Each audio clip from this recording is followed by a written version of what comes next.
Hai Champions, jumpa lagi dengan Mr. Kiki. Pada saat ini kita akan lanjutkan pelajaran tematik kita, yaitu Pendidikan Pancasila dan Kewarganegaraan dengan judul Kerjasama sebagai Wujud Sikap Bersatu dalam Keberagaman.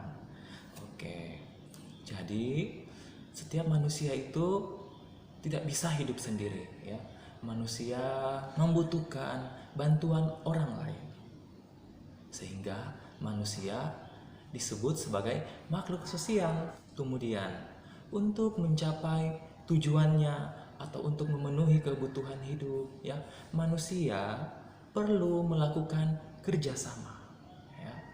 Kerjasama adalah kegiatan yang dilakukan beberapa orang untuk mencapai tujuan. Jadi kegiatan ini tidak hanya dilakukan oleh satu orang, tetapi dilakukan oleh 2 orang, 3 orang, atau lebih. Kemudian bekerja saling membantu untuk mencapai sebuah tujuan, ya. Itu yang dimaksud dengan kerjasama. Lalu, contoh kerjasama dalam kehidupan kita sehari-hari. Misalnya, yang pertama, melakukan permainan kelompok. Ya, permainan kelompok ini adalah permainan yang dimainkan lebih dari 1 orang. Misalnya, kalian sering bermain sepak bola, ya. Jadi permainan sepak bola ini adalah permainan tim atau permainan yang dilakukan secara berkelompok, di mana satu regu berjumlah 11 orang dan regu lawannya berjumlah 11 orang juga. Jadi setiap regu saling bantu, saling bahu-membahu untuk menciptakan gol ke gawang lawan. Jadi itu yang dimaksud dengan kerjasama. Atau bermain kasti, permainan kasti itu juga dilakukan secara berkelompok. Jadi itu adalah bentuk-bentuk kerjasama ketika kita melakukan permainan, ya. Permainan apalagi yang pernah kalian mainkan? Ayo, yang dilakukan secara berkelompok, ya. Permainan itu membutuhkan kerjasama, ya, sehingga timnya bisa memperoleh apa yang diinginkan. Contoh kerjasama yang lain, misalnya melakukan kerja kelompok. Kerja kelompok di kelas, ya. Biasanya guru membuat atau menyusun atau membentuk sebuah kelompok. Dan jadi di dalam kelompok itu kalian saling berdiskusi bersama-sama menyelesaikan tugas ataupun pertanyaan yang diberikan oleh guru. Ya, jadi ini salah satu bentuk kerjasama, ya, yaitu melakukan kerja kelompok. Kemudian contoh selanjutnya, misalnya ketika kita membersihkan halaman rumah kita, ya, atau halaman sekolah, atau kita membersihkan rumah kita secara bersama-sama, ya, atau melakukan piket kelas secara bersama-sama, ya. Kegiatan itu dilakukan 2 atau 3 orang yang dilakukan secara bantu-membantu, saling membantu, ya. Di rumah misalnya ayah, ibu, dan kalian membersihkan rumah, itu adalah salah satu bentuk kerjasama juga yang dilakukan untuk menyelesaikan sebuah pekerjaan, menyelesaikan sebuah tujuan, atau untuk mencapai sebuah tujuan.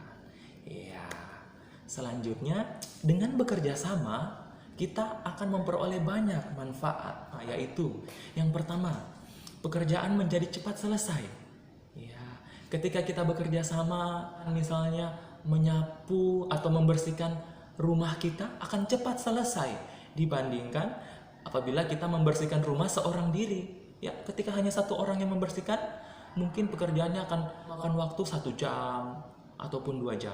Tetapi ketika kita membersihkan rumah bersama-sama, seluruh anggota keluarga terlibat atau ikut serta dalam kerjasama itu, maka pekerjaannya akan cepat selesai. Tidak akan memakan waktu yang lama, sekitar sejam tidak. Bisa saja hanya 30 menit, ya, ataupun 15 menit, karena banyak yang mengerjakannya. Kemudian manfaat kedua adalah pekerjaan menjadi lebih ringan. Ya, tentu saja akan menjadi lebih ringan. Apabila kita membersihkan rumah, seluruh anggota keluarga ikut serta, ya, untuk membersihkan, maka pekerjaannya akan ringan dibanding hanya 1 orang yang mengerjakan, membersihkan rumah, ya. Mulai dari menyapu, mengepel, membersihkan kaca, ya, dan lain-lain. Apabila hanya 1 orang yang mengerjakan, pasti akan berat, ya. Tenaga akan terkuras. Tetapi ketika semua anggota keluarga pun ikut bekerja, maka pekerjaannya akan menjadi lebih ringan. Lalu selanjutnya manfaat kerjasama yang ketiga adalah terjalin persahabatan dan persaudaraan. Tentu saja, dimana ketika kita bekerja sama dengan teman kita, maka persahabatan kita akan lebih erat, ya. Kita akan lebih akrab, ya, bersahabat dengan teman-teman kita ketika kita melakukan kerja kelompok bersama-sama. Dan persaudaraan pun akan terjalin ketika di rumah kita membersihkan rumah kita dengan adik ataupun kakak, maka persaudaraan kita akan semakin lebih erat, ya. Kemudian manfaat kerjasama yang selanjutnya adalah terjalin komunikasi yang baik dengan orang lain. Iya, dalam kerjasama dibutuhkan komunikasi, ya, agar kita tahu peran kita masing-masing di mana, ya. Jadi dengan adanya komunikasi, maka kerjasama itu akan berjalan lancar, ya. Sama, kerjasama akan berjalan dengan baik, ya. Tujuannya akan tercapai dengan baik apabila terjalin komunikasi, ya. Kemudian kerja bakti yang dilakukan di sekolah itu adalah salah satu bentuk kerjasama juga, ya. Misalnya kerja baktinya pada saat piket kelas, bisa juga ketika kita bekerja bakti membersihkan halaman sekolah, seluruh siswa bekerja bakti dulu sebelum memulai pelajaran, misalnya seperti itu, ya. Jadi kerja bakti ini bisa dilakukan di mana saja, bisa dilakukan di sekolah, di rumah, dan di lingkungan masyarakat, ya. Ketika bekerja bakti, ya, di sekolah, semua siswa dituntut untuk bekerja sama, iya, sehingga pekerjaannya akan terasa lebih ringan dan cepat selesai.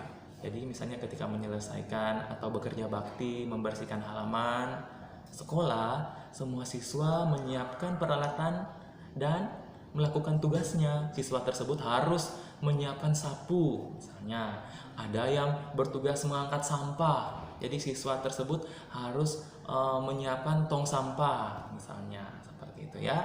Kemudian setiap siswa pada saat kerja bakti harus melaksanakan tugasnya dengan baik. Ada yang menyapu, yang melaksanakan tugasnya dengan menyapu. Ada yang mengangkat sampah, melaksanakan tugasnya untuk mengangkat tong sampah. Ada yang mengangkat sampahnya, ada yang mengangkat tongnya, seperti itu, ya. Ada yang mengelap kaca-kaca yang ada di sekolah agar menjadi lebih bersih. Ada yang membersihkan whiteboard, ya, atau papan tulisnya. Ada yang mengelap kabi ataupun rak-rak yang ada di kelas, misalnya, ya. Jadi semua siswa melakukan perannya atau bekerja sama, turut serta melakukan setiap peran yang diberikan. Kemudian selanjutnya kerjasama bisa juga dilakukan di lingkungan rumah, ya. Jadi pada saat melakukan kerjasama di rumah, diharapkan agar setiap anggota keluarga, yaitu ayah, ibu, ya, kakak, ataupun adik, turut ambil bagian pada saat kerjasama, ya. Ketika kalian membantu orang tua dalam kerja, dalam membersihkan rumah, ya, itu adalah bentuk kerjasama, ya, di lingkungan rumah. Lalu contoh kerjasama yang dilakukan di lingkungan rumah misalnya seperti apa? Yang pertama, misalnya kerja bakti membersihkan halaman rumah. Yang kedua, merapikan mainan bersama adik setelah kalian bermain. Itu adalah salah satu bentuk kerjasama karena membantu orang tua kita untuk merapikan mainan tersebut, ya. Lalu menyiapkan makan malam bersama ibu, ya. Kalian membantu ibu untuk menyiapkan makan malam, misalnya mengangkat piring dan gelas, menaruhnya di meja, menyiapkan sendok dan garpu, misalnya. Kemudian bentuk kerjasama lain adalah mencuci piring bersama kakak. Misalnya setelah makan, kalian membantu ibu untuk mencuci piring, membersihkan piring-piring kotor, ya, dengan cara mencucinya. Kalian membantu kakak kalian. Jadi keempat contoh ini adalah bentuk kerjasama yang dilakukan di rumah karena kita telah membantu orang tua kita untuk menyelesaikan pekerjaan yang ada di rumah. Jadi seperti itu, ya. Sekian dulu pelajaran kita PPKN, yaitu kerjasama. Sampai jumpa pada video pembelajaran selanjutnya. Terima kasih telah menyaksikan video ini, ya. Thank you and God bless you. Bye.